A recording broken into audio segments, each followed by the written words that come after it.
Who looks outside, dreams. Who looks inside, awakes. Carl Jung. Everyone in the valley knew March's wind was a witch. Not the cauldron kind. Not the shadow-lurking kind. She was the restless kind, the kind who could never quite decide what she wanted.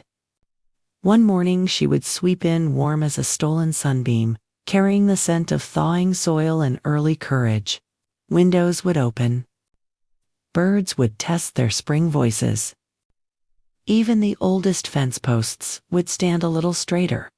And then before anyone could settle, she would change her mind. Cold would return.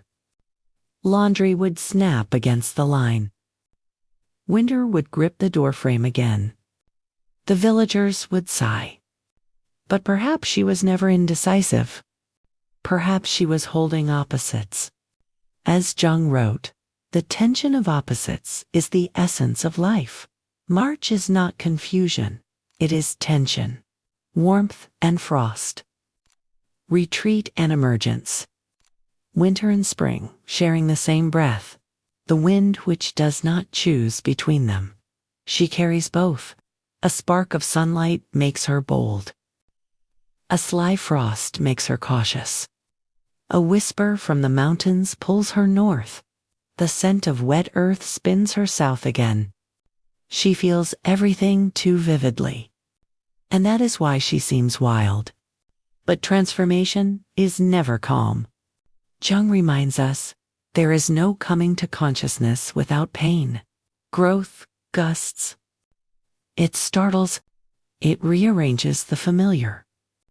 The trees tolerate her with the weary grace of old friends. The crows applaud her dramatics. The chickens, for reasons unfathomable, adore her. And though the villagers complain about her moods, they watch her closely, because she alone knows what the season is preparing. When she lingers warm, the soil softens.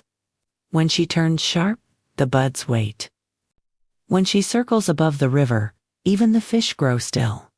She is not chaos. She is becoming. For as Jung said, one does not become enlightened by imagining figures of light, but by making the darkness conscious. March does not erase winter. It integrates it.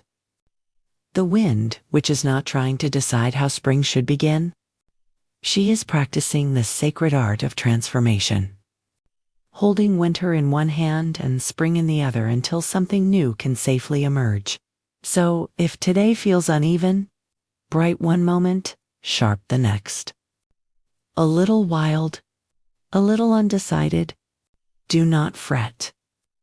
It is only the psyche at work. The wind which crossing the valley once more, still balancing, still learning, still teaching us that spring cannot be forced. It must be integrated.